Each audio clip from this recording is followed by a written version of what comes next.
सर्व मित्रांचे संतोष काळोखे या यूट्यूब चॅनलमध्ये सहर्ष असे स्वागत आहे. तर आपण आज या व्हिडिओमध्ये पाहणार आहोत चेकर आणि मेकर लॉगिनचे पासवर्ड कशा पद्धतीने चेंज करायचे. तर या ठिकाणी आपण लॉग इन केलेलं आहे. फायनलचं लॉग इन आहे. आपल्याला पंचायत समितीकडून जे युजर आय डी देण्यात आले चेकर आणि मेकर यासाठी युजर आय डी हा एकच आहे. फक्त पासवर्ड आपल्याला वेगवेगळ्या पद्धतीने करायचे आहेत. या ठिकाणी फायनल लॉग इन आहे म्हणजेच हे आपलं चेकरचं लॉग इन आहे आणि या ठिकाणी जर ड्राफ्ट आलं तर ते लॉग इन असतं, मेकरचं लॉग इन असतं. आता या ठिकाणी बाय डिफॉल्ट पासवर्डनी मी लॉग इन केलेलं आहे आणि हे चेकरचं लॉग इन आहे. चेकरचं लॉग इनवरती आपल्याला काय करायचे, पासवर्ड चेंज करायचे. पासवर्ड चेंज केल्यानंतर आपल्यासमोर अशा प्रकारची विंडो. या ठिकाणी आपण चेकरचं लॉग इन केलेलं आहे. Change self password. Self password म्हणजेच चेकरचा पासवर्ड आणि चेंज असिस्टंट पासवर्ड म्हणजेच मेकरचा पासवर्ड आहे. या ठिकाणी हे दोन्ही पासवर्ड आपण एकाच ठिकाणावरून चेंज करू शकतो. मेकरचा आणि चेकरचाही आपल्याला वेगवेगळ्या पद्धतीने पासवर्ड चेंज करता येतो, परंतु आपण दोन वेळेस न करता एकाच वेळेस दोन्ही पासवर्ड या ठिकाणी चेंज केलेले आहेत. चेंज केल्यानंतर या ठिकाणी आपण सबमिट या बटनावरती क्लिक करायचं. सबमिट बटनावरती क्लिक केल्यानंतर आपला पासवर्ड यशस्वीरित्या चेंज झालेला आहे. त्यानंतर आपल्याला या ठिकाणावरून लॉग आउट व्हायचं आहे आणि लॉग आउट होऊन पुन्हा आपल्याला आपण जो नवीन पासवर्ड केलेला आहे त्या नवीन पासवर्डने आपल्याला लॉग इन व्हायचं आहे. नवीन पासवर्ड टाकायचा, या ठिकाणी कॅप्चा सॉल्व्ह करायचा आहे आणि लॉग इन करायचंय.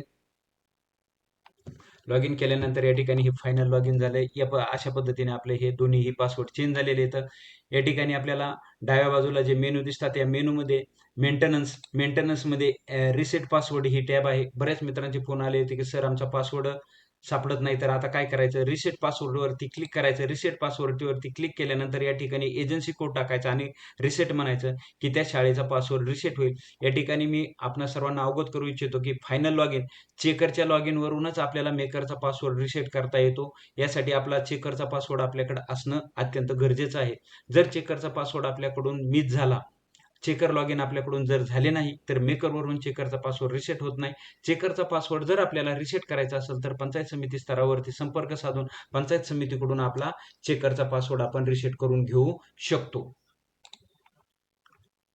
या ठिकाणी आपण लॉग इन केलेले आहेत. पाय या ठिकाणी हे ड्राफ्ट आले आणि एजन्सी कोड आपल्याला आहे तोच आहे. दोन्हीलाही तोच एजन्सी कोड आहे. ड्राफ्टच्या लॉग मध्ये या ठिकाणी चेंज पासवर्ड आपण फक्त याचाच करू शकतो. या ठिकाणी सेटिंग नाही आणि आपल्याला तो पासवर्ड चेंज करण्यासाठी या मेकरच्या लॉग इनला ती सुविधा देण्यात आलेली नाही. बाकीचे जे काही व्हिडिओ आहेत त्या रजिस्टरचं रजिस्टर, ॲड न्यू, या ठिकाणी आपण ॲड न्यू टाकून व्हेंडर या ठिकाणी आपण रजिस्टर करू शकतो. व्हेंडर रजिस्टर करताना सुरुवातीला तो व्हेंडर PFMS मध्ये ऍक्टिव्ह असला पाहिजे. ऍक्टिव्ह असल्यानंतरच आपण या ठिकाणी त्या व्हेंडरची माहिती भरू शकतो. व्हेंडर रजिस्ट्रेशन कसे करायचे याची विषयीच्या सविस्तर व्हिडिओची लिंक या डिस्क्रिप्शन बॉक्समध्ये देण्यात आलेली आहे.